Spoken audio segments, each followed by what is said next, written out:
Hey everyone, how's it going? Welcome back to my channel. In this video today, I'm gonna show you around the Toyota Land Cruiser. Now, if you guys don't know about the Land Cruiser is considered to be one of the best off-roading SUVs ever made, and it has a reputation of lasting longer than a human being. Yes, that's right, this is considered to be one of the most reliable SUVs ever created. And in this video, I'm gonna show you all around it. Alright, so we're going to start this review up front by talking about the front design of the Land Cruiser.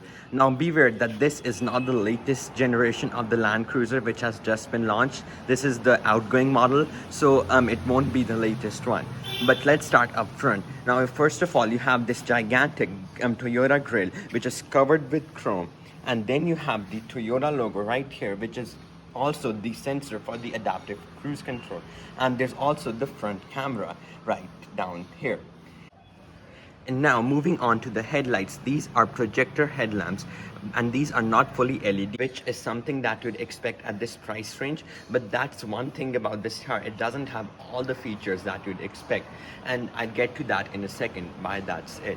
So these are the headlamps, and you have the two projectors right here and the turn signal right here.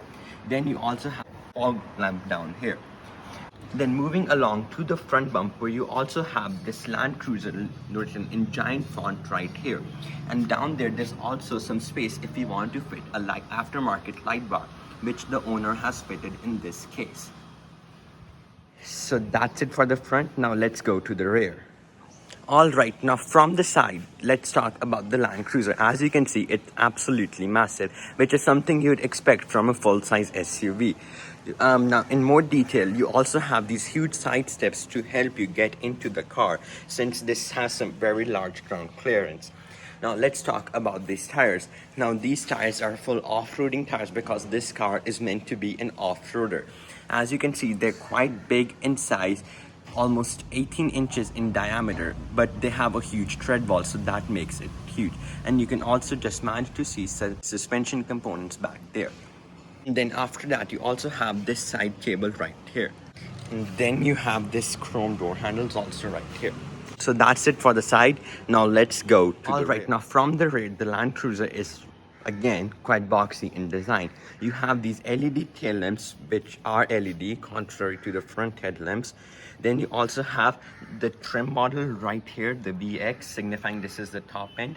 And then you have the parking sensors down there. And then right here you also have Land Cruiser written again on the side of the car in huge font. And then right here you have the V8 badge, signifying that this is the V8. Now, in order to open the trunk, you simply unlock the car and press on this button right here underneath the Toyota logo. Then you have to pull it hard because this isn't electronically operated and it's quite heavy, so you have to pull it all the way up. Then as you can see, this is a split tailgate, so that means if you undo this, then this thing opens downways. And then as you can see in the trunk, this car is quite large because this also has a third row of seat which is now folded away, but if you want to, you can put it down. Overall, it's quite a spacious trunk because it has a boxy shape. Now let's go to the inside. Alright, now inside the Land Cruiser, the first thing you notice is the steering wheel. Now this has some wooden inlays at the top and at the bottom, but as you can see, this steering wheel has been worn out by its significant use, so the leather has been all cracked up. Then right here you have the instrument cluster. Now this is full analog, there's no digital instrument clusters here apart from this tiny little screen which is in the center, which shows you some various information like trip information and media controls and all that. Then right here to the right of the driver, you have some various controls for the mirrors, the headlamps, the parking sensors and all that. And you also have the trip odometer right here. Now moving on to the infotainment system. This is Toyota's infotainment system, and as you can see, it's not the latest one. It's quite old and it's quite laggy. I mean, you still have these buttons right here, but it takes quite a time. Like if I press nav, it takes really long time to open the map, and then if you press info, it's not the latest one, and it could do with a better infotainment system. Then right here you have an old school analog clock. Now this is something that you again not expect from this car, but at this price point. But since Toyota expects this car to last a long time, they've not given it the latest tech so that it will not break in the future. Then right below that are the climate control vents. Now this is one more point, another thing that I don't like. While you have some hard buttons right here to adjust some things like the fan speed, you have to first press this button, and then it pops up on the screen, the menu, and then you have to choose from here. This should not be like that. This should just be a simple button which does the operation. So this is another thing that could be changed. Then below that you have the volume knob and the radio tuning knob, nothing strange there. And then right here you have the gear lever for the automatic, again very old school.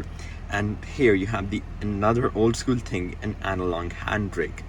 Then right here you have ventilated seats and heated seats. Now one cool thing about these is that these are also automatic, so these can also be, you can set them to auto and they will automatically adjust depending upon the temperature. Then right here is where you have all the off-road features. This is for the low range gearing which this car has, which is very useful off-roading. And this is for the locking diffs and the hill descent control. And then this is crawl mode. So crawl mode is basically cruise control for when you're on rocks, and you can change the speed using this, which is again really cool. And then you again have traction control and some diff functions right here. Then you have two cup holders right here. And yeah, overall I'd say this interior is good, but it could definitely be better. So yeah, that's it for the interior. Alright guys, that's gonna do it for this upload today. If you enjoyed this video, please give it a thumbs up. Also, if you're new to my channel, please consider subscribing. It helps a lot. That's it for this time. I'll see you guys in the next video. Peace.